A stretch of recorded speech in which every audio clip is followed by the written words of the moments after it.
जी नमस्कार, प्रणाम। आप देख रहे हैं लक्ष्य में स्वागत है। आप उस जगह पर पहुंचे हैं जो कि यहाँ पर बैकवर्ड के लोग रहते हैं। यहाँ पर सबसे पहले बता दें, यहाँ पर गरीब परिवार के लोग ज्यादा रहते हैं।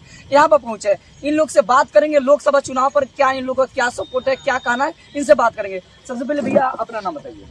मेरा नाम एजाज अहमद है, बुगाड़ी कराने वाले हैं। भरपूर गढ़वा हम लोग का पंचायत है। अच्छा, आपको क्या लगता है आपकी लोकसभा चुनाव में और फिर आप लोग किसको सपोर्ट करेंगे, ये बता सकते हैं?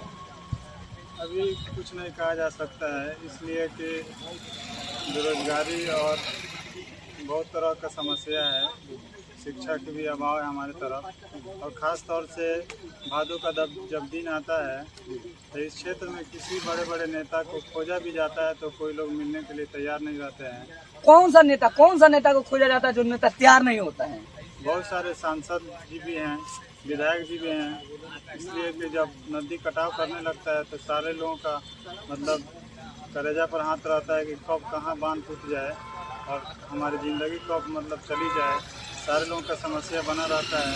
लेकिन बहुत दिनों से आज तक मतलब जो कैसरहीन जो बांध है आज तक बनाने के लिए बहुत तरह का प्रयास किया गया, लेकिन बहुत सारे लोग आए और चले गए, आश्वासन देते हैं लेकिन कोई काम नहीं करते हैं। यानी दिखावा करते हैं, वादा करते हैं चुनाव के समय, लेकिन धरातल पर कोई काम नहीं। जिस समय आप लोगों के साथ मुसीबत आता है उस समय हमारे जो नेता कर्मी जो अपने आप को बड़ा कहते हैं कि हम ये काम करते हैं, विकास करते हैं, वो शायद धरातल पर नहीं आते। यही नो नहीं आते हैं। खास तौर से मैं चैलेंज देता हूँ कि किसी भी पार्टी का बड़े नेता हो, कोई भी पार्टी का नेता हो, मैं किसी का नाम या किसी को मतलब जिम्मेदार नहीं ठहराता हूँ, लेकिन चैलेंज इस बात को देता हूँ कि वो लोग भादों में आकर इस समस्या की इस क्षेत्र का परेशानी को देखें।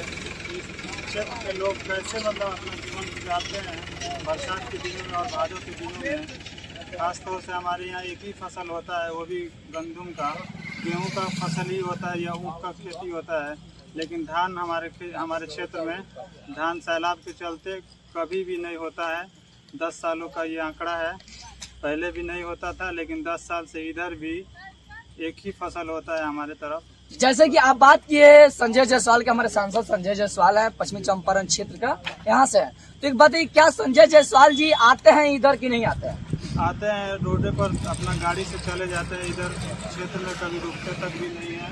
इस क्षेत्र के लोगों की समस्या को नहीं देखते हैं। अच्छा, चुनाव इस समय है, इस समय बोलते हैं संजय जायसवाल के बहुत सारा विकास किया है, धरातल पर काम किए, तो क्या आपको नजर से नहीं लगता है विकास हुआ है? इधर कुछ दिख ही नहीं रहा है, दिख ही नहीं रहा है। कहा जाए इस क्षेत्र का एक समस्या देखने और सुनने वाले मनीष कश्यप जी थे।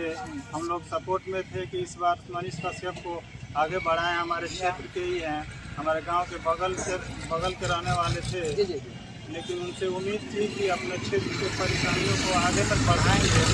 लेकिन हम लोग सपोर्ट में थे उनसे, लेकिन इस बार वो भी अपने उम्मीदों पर खड़े नहीं उतरे और वो भी भाजपा में जाकर शामिल हो गए और हमारे नजरों से उजल हो गए। देखिए, मनीष कश्यप की जहाँ तक बात हो रही है क्या है कि मनीष कश्यप यहाँ के स्थानीय थे, लोकल थे, तो वो शायद गरीबी हालात और इस यहाँ के जो समस्या शायद समझ सकते थे।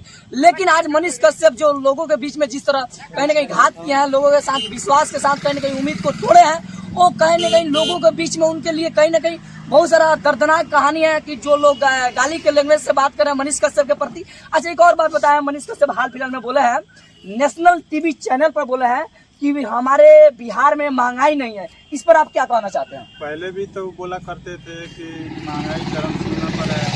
आज तक उन्होंने हम लोग यही उम्मीद लगाए बैठे थे कि कुछ हद तक इस क्षेत्र के हैं तो यहाँ की परेशानी भादों में क्या दिक्कत होती है, सैलाब के मौसम में क्या समस्या होती है, सारी मतलब जनता को, आम जनता को तो आगे तक बढ़ाएंगे और इस समस्या को लेकर कुछ फायदा दिलाएंगे।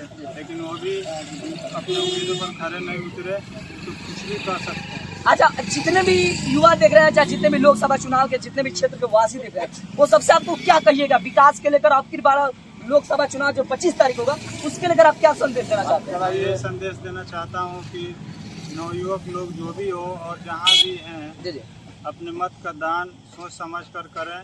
अपने भविष्य के बारे में भी सोचते हुए अपने कदम को उठाएं और अच्छा से अच्छा बढ़ें। देखिए चैलेंज करते हैं फिर हम इस वीडियो में, कहे कि चैलेंज करना हमारे लिए कहीं कहीं सही नहीं है, लेकिन फिर भी हम चैलेंज करते हैं जितने भी हमारे युवा साथी देख रहे हैं या जितने भी ऑडियंस देख रहे हैं, सबसे हाथ जोड़कर प्रार्थना विनती है कि अब की बार जो लोकसभा चुनाव हो रहा है कहीं ना कहीं बदलाव कीजिए। हमारे एक बड़े भैया